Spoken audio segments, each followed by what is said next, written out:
In our second example, we have a pizza company that has two major cost drivers. One of them is the number of pizzas sold, and the second is the number of deliveries made. We have cost information about their cost per pizza, cost per delivery, and their fixed cost components for their items. We have our actual results, and then we are told that our actual results are based on 1,240 pizzas and 174 deliveries, while our budgeted results were for 1,200 pizzas and 180 deliveries. So we're going to prepare a flexible budget performance report and look at those variances. One of the first things that we're actually going to do for this one is we're going to put up our planning budget right here so we can look at those level 1 variances.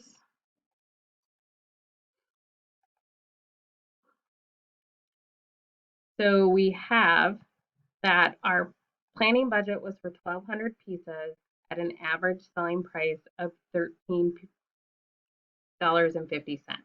So 1,200 times $13.50 for our revenues.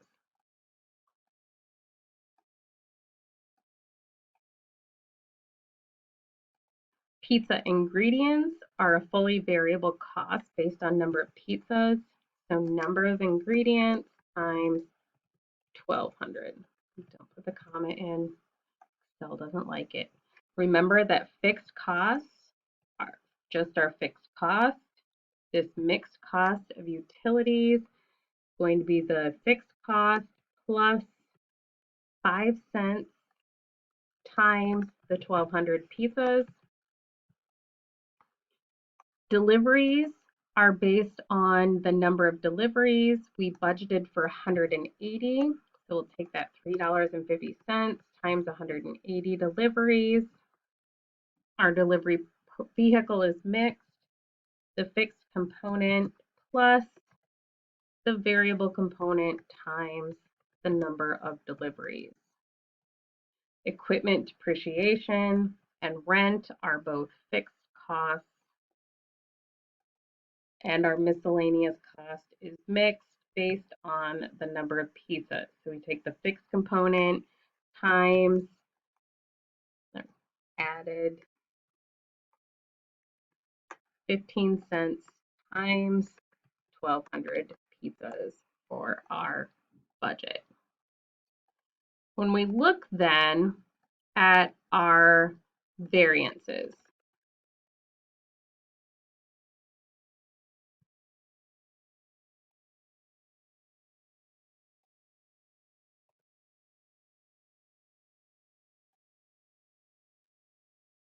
we see the variances that we have here. So we have a favorable revenue variance, several unfavorable cost variances, 2, 3 favorable cost variances, and 3 unfavorable cost variances.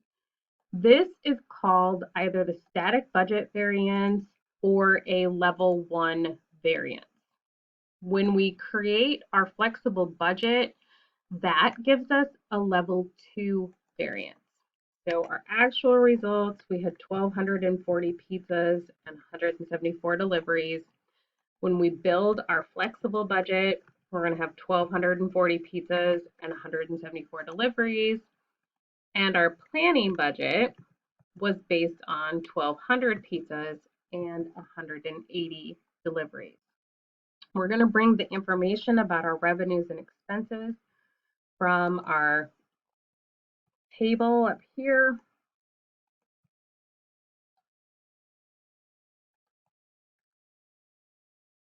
And we can copy the full information. And from our planning budget that we just built,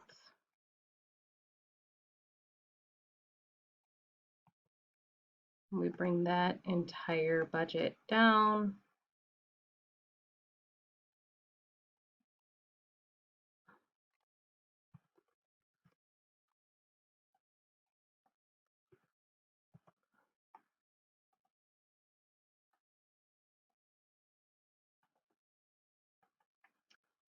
and our operating income being revenue minus expenses.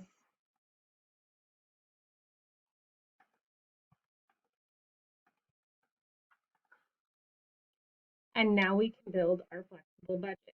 So our revenue is based on our actual amount times our budgeted cost or revenue. Remember the difference between our flexible budget and our actual for fixed costs, or our planning and flexible is exactly the same for fixed cost. It's only variable or mixed costs that change. Times $13.50 selling price. So our pizza ingredients, 1,240 times $3.80. Kitchen staff is a fixed cost, so that is the same. Utilities is mixed based on number of pizzas, so the fixed component plus 5 cents per pizza.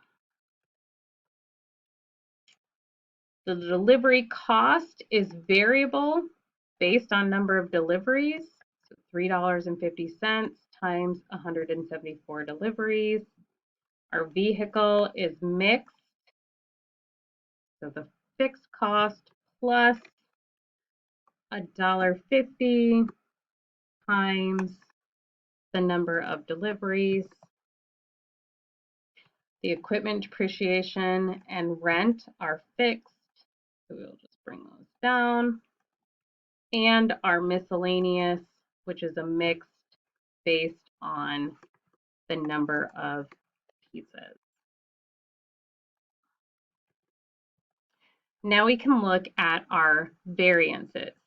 So our activity variances, which are caused simply because we sold 40 more pizzas than we said we were going to, and we did 6 less deliveries than our budget. So we should see savings on deliveries and an increase in anything that involves pizza as our cost overrun.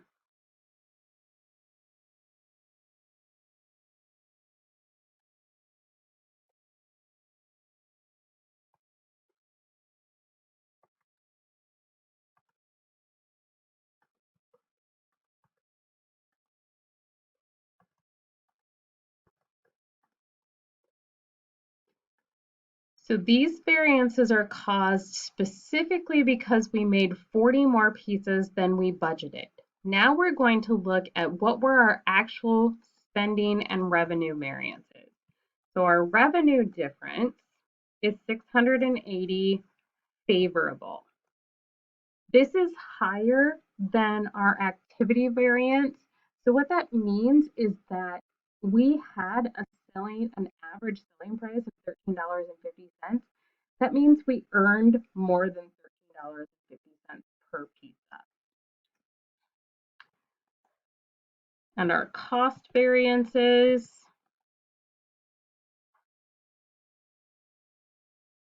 look at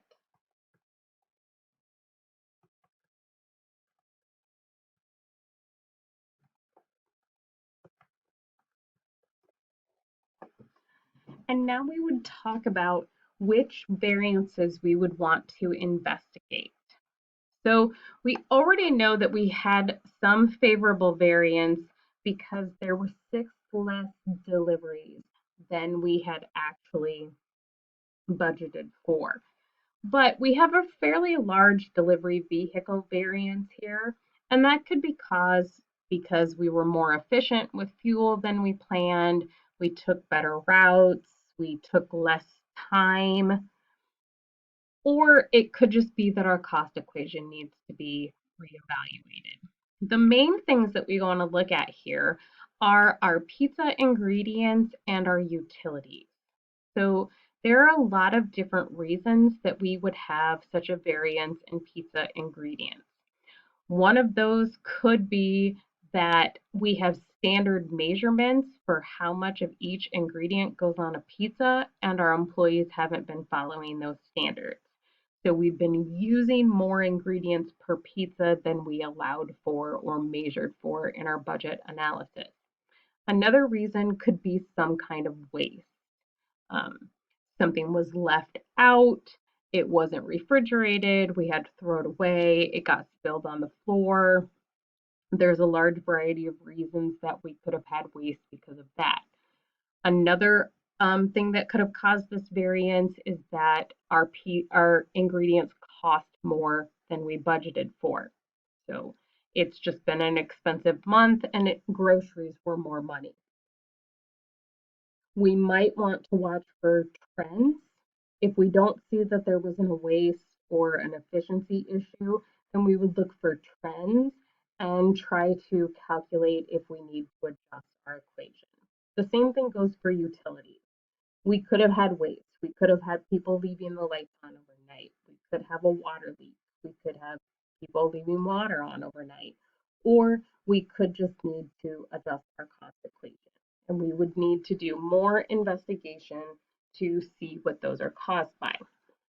So when I talked about level 1 and level 2 variances, what that means is that these two variances added together should equal the variances up here that we have for the actual planning results.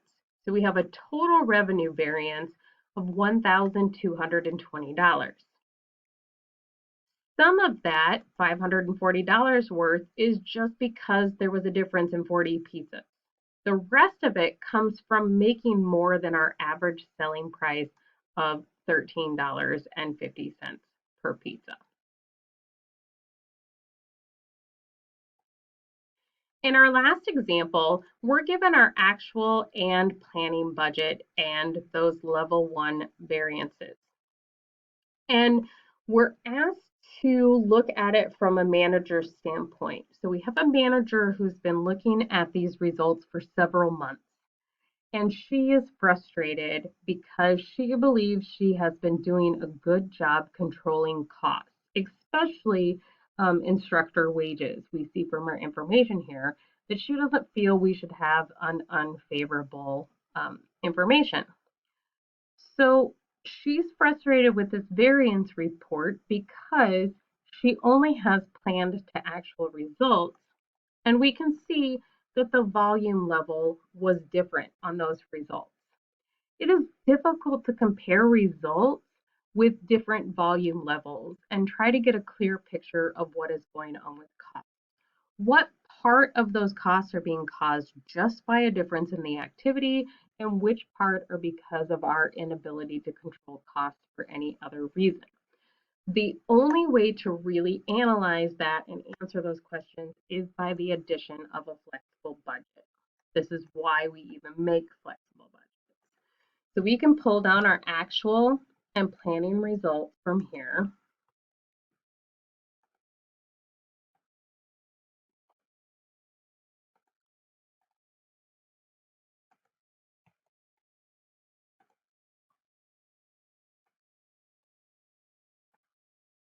And then build our flexible budget. Remember, the flexible budget is the actual number of units times our equations that we built our planning budget with.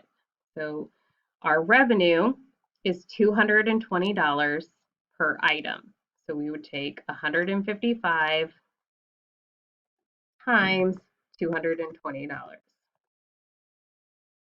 Our expenses are all variable or mixed. So our instructor wages are $65 a unit. So 65 times 155. The aircraft depreciation is $38 per unit. 38 times 155 lessons. Fuel is $15 per unit. 15 times 155. And then maintenance is fixed or a mixed 530 plus $12 times the 155 lessons.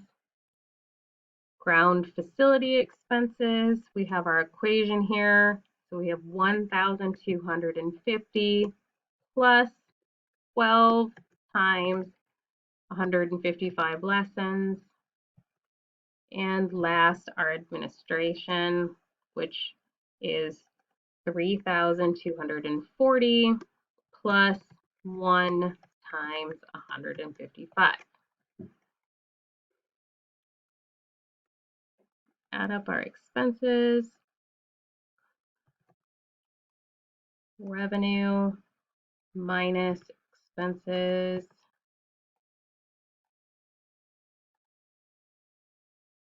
And now we can break down our activity and spending variances.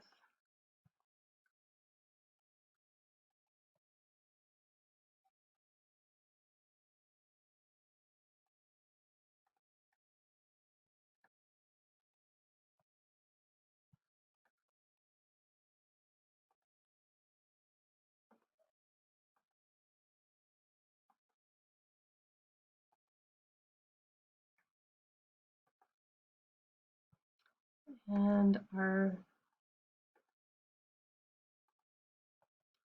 wages.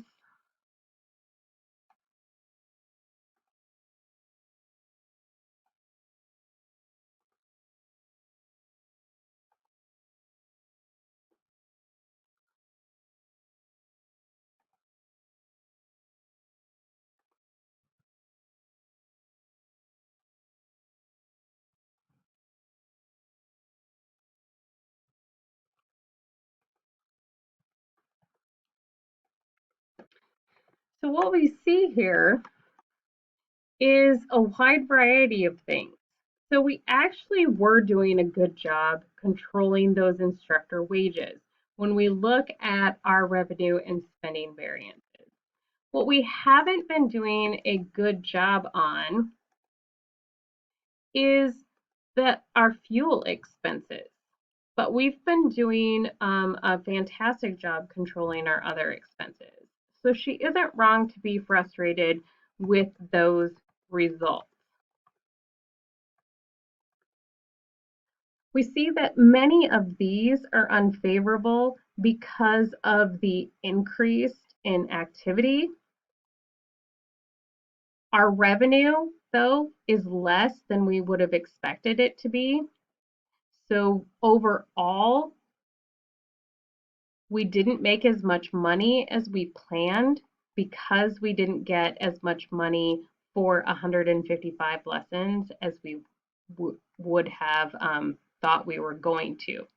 But this shows a different picture of what is being put into these variances up here that is frustrating us. And so it's always good to add this extra flexible budget to really understand what is happening and what is going on.